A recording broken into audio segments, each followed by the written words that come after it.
اس لڑکی کے ساتھ اور اس میں بہت ولگر اور گندی چیٹ شامل ہے اس میں. اچھا دیکھیں محسن، ابھی مجھے جو پتہ چلا ہے وہ اس کے مطابق خلیل الرحمان فرما رہے ہیں چونکہ مجھے ڈاکٹر نے منع کر رکھا ہے کہ آپ نے دھوپ کے اندر باہر نہیں نکلنا، تو اس لیے میں رات کے اندھیروں میں اس کے گھر گیا ہوں، اور وہ بڑی خوبصورتی کے ساتھ اپنے اس عمل کا بھی دفاع کرتے جا رہے ہیں. اور ویسے اگر ہم ان کی پرانی گفتگو اٹھا کر دیکھیں تو 2 ٹکے کی عورت کیا رات کو بلانے والی عورت 2 ٹکے کی عورت نہیں ہوتی؟ تو اس حوالے سے بہت ساری کنٹراڈکشنز ہیں ان کی پریس کانفرنس کے اندر اور ان کے ماضی کے بیانات کے حوالے سے. ایک اور انہوں نے بات آج ہی کی پریس کانفرنس میں کی ہے جب صحافی نے سوال کیا کہ آپ کے جانے کے حوالے سے اور خاتون کے کپڑوں کی، ظاہر ہے کہ آپ کو پتہ تھا کہ وہ کیسی دکھتی ہیں تو آپ پھر بھی چلے گئے. تو خلیل صاحب نے آگے سے پھر وہی بات کہی ہے کہ مجھے پتا ہے میڈیا میں کیسے خواتین کپڑے پہنتی ہیں، کیسے کپڑے نہیں پہنتی، اور وہی بات جو صبا قمر پہ کہی تھی اور پھر ماہرہ خان اور واٹ ایور جو ایکٹریسز پہ ان کا کام ہے. اب وہ کہنے کے بعد اب یہ چیز انہوں نے پھر دوبارہ سوال اٹھایا کہ بھی خواتین کیسے کپڑے پہنتی ہیں. مجھے پتا ہے میں اس لیے چلا گیا تھا کیونکہ ہماری میٹنگز ہوتی رہتی ہیں، میں جینڈر کا فرق نہیں کرتا جب میٹنگز ہوتی ہیں. میں جینڈر اپنی باری پہ جینڈر کا فرق نہیں کرتے، جینڈر کا فرق نہیں کرتا. میں اس وجہ سے گیا تھا اور وہاں جا کر میرے ساتھ یہ معاملہ پیش آیا. اچھا، معاملے کی سٹوری بڑی انہوں نے عجیب سی بتائی ہے. ایک تو یہ ہے کہ رات کو میں گیا اور پھر وٹ ایور معاملات، اور دوسرا پھر اس کے بعد وہاں پر پہنچ کے خاتون نے ڈیلیوری کا بہانہ کیا کہ باہر کوئی آیا ہے، ڈیلیوری بوائے ہے، میں اس سے مل کر آتی ہوں. ملاقات کے بعد جو آگے سے اس نے آرگومنٹس دیے ہیں کہ 4 لوگ آ گئے اور اسلحے سے انہوں نے پہلے مجھ پر گولیاں بندوقیں تان لی اور پھر کہا کہ دھمکی دی، میرے فون چھین لیا مجھ سے پیسے لے لیے، اور میں نے 10 لاکھ کے لیے جب اپنے دوست کو فون کیا دوست نے بھی انکار کر دیا 10 لاکھ کے لیے. پھر میری آنکھوں پر پٹی باندھی، کچے روڈ پہ لے گئے، پکے روڈ پہ لے گئے، ایک گاڑی سے اتارا، دوسری گاڑی میں بٹھایا، کہیں لے جا کر. اب یہ کہا جا رہا ہے کہ یہ جو ننکانہ صاحب والی سائڈ ہے وہاں سے یہ گرو آپریٹ ہو رہا تھا، کیونکہ خلیل صاحب کو جب اتارا گیا ہے ان کے کہنے کے مطابق کہ وہ تقریباً 2-4 گھنٹوں کے اندر لاہور آ گئے تھے، اور وہ موٹر وے بزریا موٹر وے آئے تھے، اور موٹر وے جو تھی وہ شالامار کا ایک ایریا بتا رہے ہیں، شالامار انٹرچینج، وہاں سے ہوتے ہوئے وہ آئے ہیں. راستے میں رحمان گارڈن بھی بتا رہے ہیں. تو وہ غالباً اور یہ فی الحال کی رپورٹس کہہ رہی ہیں کہ شیخ ننکانہ صاحب والا علاقہ بنتا ہے جہاں سے گرو آپریٹ ہو رہے تھے. البتہ ابھی تک ان کی ایگزیکٹ لوکیشن یا ایگزیکٹ جگہ ٹھکانہ ابھی تک سامنے نہیں آ سکا. ناظرین، آپ نے تمام تر معلومات جانی ہیں، لیکن اس سے پتہ یہی لگتا ہے کہ یہ جتنا سادہ معاملہ بتایا جا رہا ہے اتنا سادہ ہے نہیں ہے. اچھا، مجھے یہ چیز بڑی عجیب لگی اس معاملے میں کہ ایک تو چلے ہو گیا اغوا ہو گیا، آپ نے پرچہ 21 کو آپ کروا رہے ہیں، چلیں جی بازیاب ہونے کے بعد آپ نے کروایا تھوڑا سا اپنے آپ کو سکون دے کر، چلے وہ بھی ماننے میں آتا ہے. اب جب پولیس نے اس کو پکڑ لیا ہے تو اب ایک پریس کانفرنس کرنے کا کیا مقصد تھا؟ ایک تو مجھے یہ سمجھ میں نہیں آئی بات. دوسرا، اگر آ گئی ہے تو سیدھا سادہ مدعا انہوں نے ایک بات صرف پریس کانفرنس میں کی ہے جو کہ اپنا واقعہ بتا کے لاسٹ میں باقاعدہ آپ پولیس آفیسر کو کہتے ہوئے سن سکتے ہیں کہ پولیس نے آپ کے ساتھ تعاون کیا. سیدھی سادی بات تھی کہ پولیس نے پریس کانفرنس کروائی ہے تاکہ پولیس کے حوالے سے ایک بڑا اچھا امیج بلڈ کیا جائے کہ، اور خلیل صاحب کرتے بھی ہیں جب صحافی کرخ سوال کرتے ہیں یا تلخ سوال کرنے لگتے ہیں، ساتھ ہی جو ان کے پولیس آفیسر بیٹھے ہوتے ہیں وہ ساتھ ہی کہتے ہیں اوکے جی تھینک یو اللہ حافظ، اور کہہ کے اٹھتے ہیں اور چلے جاتے ہیں. 8 سے 10 منٹ کی پریس کانفرنس ہے. اچھا محسن، میں کہہ رہا تھا کہ یہ معاملہ اتنا سیدھا لگتا نہیں ہے. ایک تو رات کو انجان عورت کا فون آ جانا، اور اس کے بعد خلیل الرحمان جیسا شخص اٹھ کے رات کو اس کے گھر پہنچ جائے، وہ بھی 4 بجے فجر کے ٹائم، اور پھر چیٹس کا بھی ہو کہ چیٹس بھی آپ کی ہیں اور گندی چیٹس ہیں. اور اس پر بیہودہ چیٹس پر خلیل صاحب نے کہا، صحافی نے جب سوال کیا تو ان کا کہنا تھا کہ وہ کوئی ایسی گندی چیٹ نہیں ہے، بس ویسے ہی ہے. تو انہوں نے کہا آپ کے پاس پھر اس کا ثبوت بھی ہوگا کہ گندی چیٹ نہیں ہے، آپ اپنی چیٹ باکس چیک کروا دیں. انہوں نے کہا نہیں بھائی، انہوں نے اسی وقت میرے سامنے ڈیلیٹ کروا دی تھی وہاں نا. اچھا ہاں محسن، اس کا پتہ کیا لگتا ہے؟ مجھے لگتا ہے یہ ہے کہ یہ جو عورت ہے ان کا پہلے سے کوئی ماضی میں ان کے ساتھ تعلق تھا، ریلیشن میں تھا، اور یہ معمول میں گئے ہیں وہاں پر، اور وہاں پر جا کر جب ان کے ساتھ آگے سے 7 وہ بھائی لوگ نکل آئے ہیں تو تب انہوں نے پھر کہا کہ اگر میں نے بتا دیا معمول میں گئے ہیں تو بات میرے پر بھی آئے گی، تو انہوں نے اس عورت کو نامعلوم قرار دے دیا ہے. مجھے یہ لگتا ہے کہ معاملہ اس طرح نہیں ہوگا. معاملہ یہ ہوگا کہ تھوڑا سا ریلیشن کہیں نہ کہیں میڈیا سے جب آتے جاتے اسٹیبلش، یا ملاقات کسی ایونٹ پر گئے وہاں ہو گئی ہوگی، اور پھر اس کے بعد ظاہر سی بات ہے کہ ٹیکسٹنگ کے تھرو اور ان کے آپس میں بات، اور پھر جب رات کو 12 بجے بلایا جائے اور خلیل صاحب 4 بجے جا رہے ہیں، اس بات کے تو ہم بھی گواہ ہیں. ایک ایونٹ میں جب ہم نے شرکت کی تھی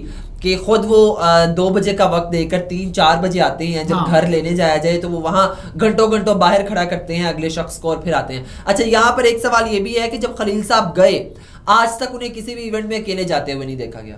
یہ واحد ایونٹ ہے جس میں, یہ واحد کیس ہے جس میں انہیں اکیلے میں ڈرائیو کر کے گیا. ان کے ساتھ ایک شخص ہوتا ہے بڑا مہربان اور شفیق سا شخص دکھنے میں, جو کہ آپ دیکھیں میں ان کی نیت پہ شک نہیں کرنا چاہتا, لیکن وہ گئے بھی اکیلے سمجھدار ہماری آڈینس. کویسچن مارک یہ ہے نا, کیونکہ انہیں کسی بھی ایونٹ میں وہ ایک شخص لازمی ساتھ ہوتا ہے, جیسے سگریٹ چلا کے انہیں دینا ہوتا ہے, ان کی کتاب پکڑنی ہوتی ہے شاعری والی, اور باقی معاملات ان کے ساتھ اسسٹ کرنے ہوتے ہیں, کیونکہ خلیل صاحب اب چونکہ صحت سے واقعی کمزور بھی لگتے ہیں. ریشم نے پچھلے دنوں ایک بیان دیا, تو وہ ساری چیزیں جو ہیں اب تھوڑا سا روڈ میپ نا کلیئر کروا رہی ہیں. یہ ساری چیزیں کویسچن مارک بن رہی ہیں خلیل صاحب کے اوپر. تو کردار پر آپ کہہ نہیں سکتے ڈائریکٹلی, لیکن بات کہیں نہ کہیں اتنی سیدھی واقعی لگ نہیں رہی. جس طرح امیس نے کہا یہ گڑبڑ ہے اور اس کو آپ نے خود سولو کرنا. اب مسٹری کہاں تک پہنچے گی, یا خلیل صاحب اس مسٹری کو بھی اپنی بد زبانی اور بد اخلاقی کی لپیٹ میں لا کر ادھر ادھر کرتے ہیں. ہاں بالکل محسن, اور میں چونکہ جو سیاسی معاملات ہیں ان کو بھی دیکھ رہا ہوتا ہوں, تو اب یہ جو چال چلن ہوا ہے, یہ واردات ہے نا, یہ طریقہ واردات مجھے نا کوئی غیر سیاسی لوگوں کی لگ رہی ہے. چونکہ خلیل الرحمان ادھر ادھر منہ ماری کرتے رہتے ہیں, ویگو ڈالاس کی بھی کافی بات کرتے ہیں, اور کنٹروورسیز بھی فیمنزم کے حوالے سے روزانہ نیا پھڈا نکال کے بیٹھے ہوتے ہیں. تو اب مجھے جو طریقہ واردات لگ رہا ہے نا, تو اس کے اوپر مجھے کوئی چھاپ ان بھائی لوگوں کی بھی لگ رہی ہے.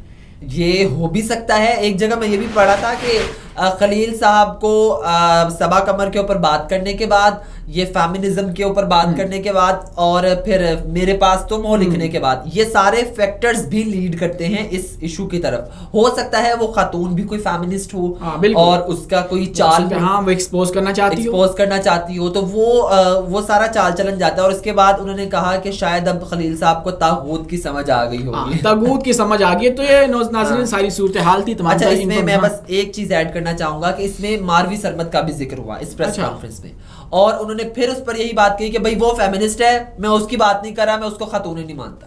اچھا فیمنسٹ خواتین. انہوں نے کہا کہ آپ ہمیشہ خواتین کے اوپر ایشو میں پھنستے ہیں. ہمیشہ آپ نے ریشم کو کہا, آپ نے صبا قمر کو کہا, آپ نے ماہرہ کو کہا, آپ نے ماروی سرمد کو کہا. تو انہوں نے کہا ماروی سرمد کو میں خاتون نہیں مانتا.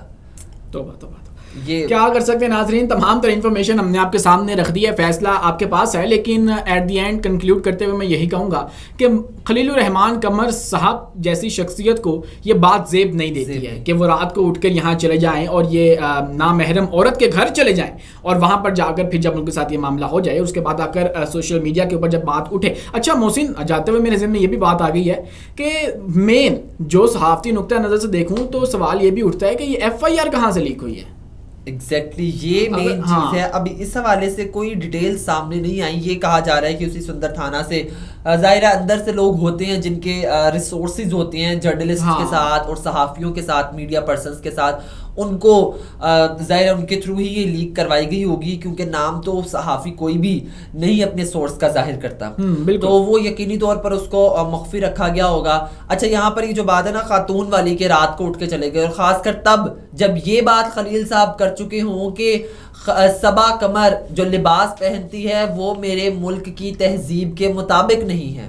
کیا یہ ہماری تہذیب کے مطابق ہے کہ رات کے آپ 4 بجے, بے شک آپ کہہ رہے ہیں پو پھٹنے کا وقت تھا, جو بھی تھا, رات تھی اس وقت, خلیل صاحب اس وقت دنیا نہیں جاگی ہوتی, اور رات کے 4 بجے کسی غیر عورت کے گھر جانا یہ ہماری تہذیب کا حصہ ہے؟ بالکل ویلڈ کویشچن محسن. ڈیفینیٹلی آپ نے بہت اچھا سوال اٹھایا, بہت اچھا مدعا اٹھایا ہے کہ اگر ہمارے کلچر میں یہ بات شامل ہے. ایک طرف آپ کہتے ہیں ہمارا لباس ایسا نہیں ہے, یہ کلچر کے اگینسٹ ہے, میں اس کو نہیں مانتا, کلچر وہ بہت کرتے ہیں. تو کیا یہ بات آپ کو زیب دیتی ہے کہ رات کو اٹھ کے آپ نامحرم عورت کے گھر چلے جائیں اور صرف ڈرامہ ڈسکس کرنے, لو جی وہ عورت بھی وہ جو کہ جس کو آپ جانتے نہیں ہیں, چلاؤ جی ڈرامہ بناتے ہیں, کیسی بات ہے. اور آپ خود ایک ڈرامہ نگار ہیں, اور میں نے یہ پہلی دفعہ سنا ہے کہ ایک بڑا رائٹر ایک معمولی سے فین کے گھر جا رہا ہے صرف اس لیے کہ ڈرامہ ڈسکس کرنا ہے.